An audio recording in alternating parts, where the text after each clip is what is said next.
Oke, selamat pagi, siang, sore, ataupun malam teman-teman dimanapun kalian berada dan kapanpun kalian menonton video ini. Selamat datang kembali di channel Ruang Visual bersama saya. Kali ini saya mau tes ini ya, car vlog ya, menggunakan mobil. Ini saya pasang kamera DJI Action 4 sebagai ya dashcam, mirip dashcam lah teman-teman. Jadi ini saya rekam dengan video resolusi 1080p 24 fps, shutter speed 1/50, ISO auto. Di sini kita akan mencari efek motion blur ya teman-teman. Seperti biasa saya menggunakan ND filter ND16 ya dari Telesin.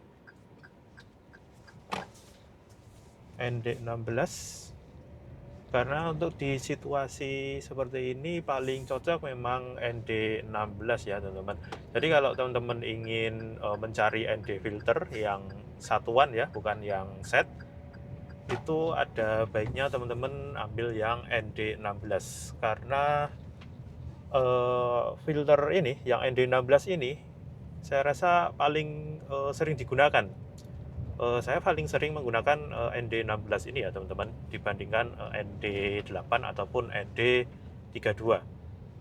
Kalau ND8 itu saya cuma pakai di pagi hari atau sore hari pas sunrise atau sunset, itu paling berguna.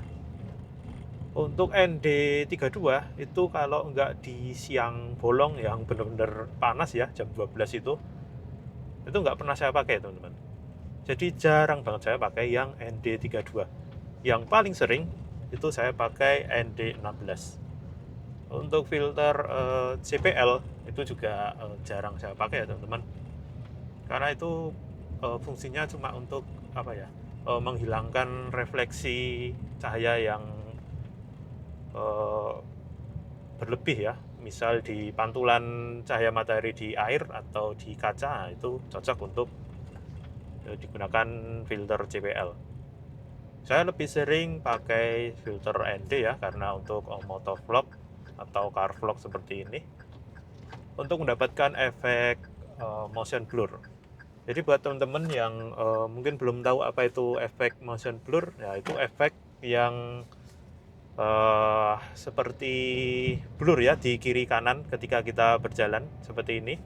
Bisa teman-teman lihat efeknya di bagian kanan dan kiri video itu seperti ngeblur ya teman-teman. Itu efek yang biasa disebut motion blur.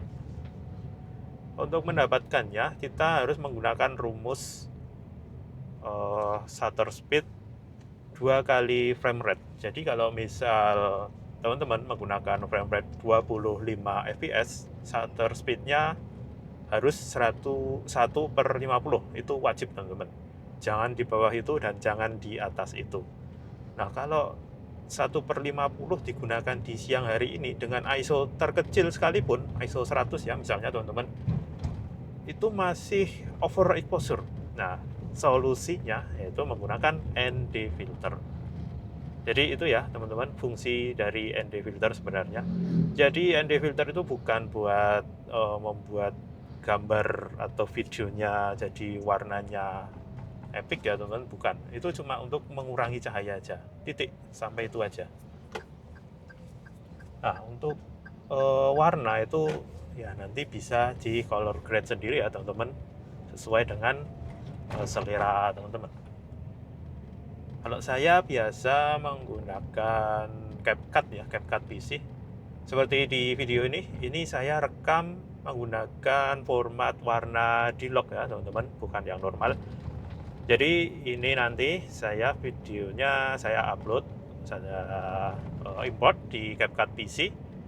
Kemudian dari CapCut PC itu nanti saya ubah dulu dari warna D-Log menjadi warna normal, itu pakai LUT ya teman-teman. Dan LUT-nya ini saya pakai yang official dari DJI. Itu bisa di-download di websitenya DJI. Mungkin nanti di deskripsi saya akan menambahkan itu. Jadi dengan LUT ini, kita bisa mengubah gambar yang awalnya seperti ini, buram seperti ini, menjadi seperti ini, berwarna. Nah, kenapa kita tidak langsung menggunakan format warna normal ya, teman-teman? Nah, ada keunggulan yang tidak dimiliki oleh format warna normal ya, teman-teman. Jadi kalau kita menggunakan D-Log, itu kita bisa mendapatkan dynamic range yang lebih luas. Gampangannya antara highlight dan shadow itu dia bisa rata ya, teman-teman. Jadi yang highlightnya tidak terlalu terang dan shadownya tidak terlalu gelap. Jadi kita bisa mendapatkan detail di kedua sisi tersebut. Itu kalau kita menggunakan D-Log. Perbedaannya mungkin kalau dilihat-lihat sekilas tidak jauh beda ya, teman-teman. Tapi kalau teman-teman amati itu ada perbedaannya ya. Tapi kalau teman-teman memang tidak mau ribet ya, tidak mau menggunakan D-Log, karena itu harus dikonversi dulu ke warna normal menggunakan LUT itu, ya teman-teman tinggal menggunakan warna normal saja ya, karena bedanya juga tidak terlalu signifikan ya, teman-teman. Tapi kalau misal teman-teman ingin mengeksplor lagi, mengeksplor fitur-fitur hasil gambar yang lebih baik, itu teman-teman bisa menggunakan D-Log. Software editing cukup CapCut saja, teman-teman. Kalau saya tidak pakai software editing yang lainnya, hanya pakai CapCut ya untuk video-video yang saya upload di YouTube ini. Bagi saya CapCut itu udah lebih dari cukup ya, teman-teman. Dan untuk harganya, untuk Pro ya itu bisa dibilang murah ya, daripada kita harus membeli atau berlangganan software lainnya. Ya ada sih DaVinci Resolve, itu gratis, tapi ya saya belum terbiasa juga sih. Dan saya lebih mudah pakai CapCut karena ini sangat simpel ya, teman-teman. Kecuali kalau untuk video-video yang lebih profesional ya, lebih proper, ya itu sebaiknya pakai yang software yang lebih proper. Karena ya di CapCut ini juga banyak limitasinya. Salah satunya yang di limit di CapCut itu frame rate-nya ya, teman-teman. Jadi kita tidak bisa mengedit video yang frame rate-nya di atas 60 fps ya kalau di CapCut. Jadi kalau teman-teman merekam video 120 fps misalnya, itu tidak bisa langsung diedit di CapCut ya 120 fps. CapCut-nya tidak support. Solusinya ya teman-teman bisa mengkonversinya menjadi video slow motion dulu 60 fps, baru setelah itu teman-teman edit di CapCut. Ya memang agak ribet ya, teman-teman. Tapi ya begitulah untuk software yang sekelas CapCut ya, software ringan. Jadi ya itu tadi, untuk mendapatkan motion blur pertama kita harus menggunakan shutter speed 2 kali frame rate. Kemudian kalau cahayanya dirasa masih terlalu terang, teman-teman harus menggunakan ND filter. Nah itu ya rumusnya, teman-teman, untuk mendapatkan efek motion blur seperti yang sudah saya jelaskan tadi. Begitu saja mungkin untuk hari ini.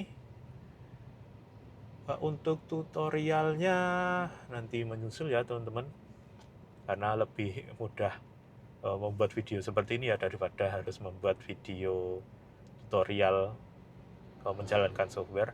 Ya nanti di kesempatan yang akan datang saya akan mencoba membuat video tutorial pengeditan di CapCut ya, teman-teman. Jadi cukup untuk hari ini. Terima kasih sudah menonton video singkat ini, dan sampai jumpa di kesempatan yang akan datang. See you next time.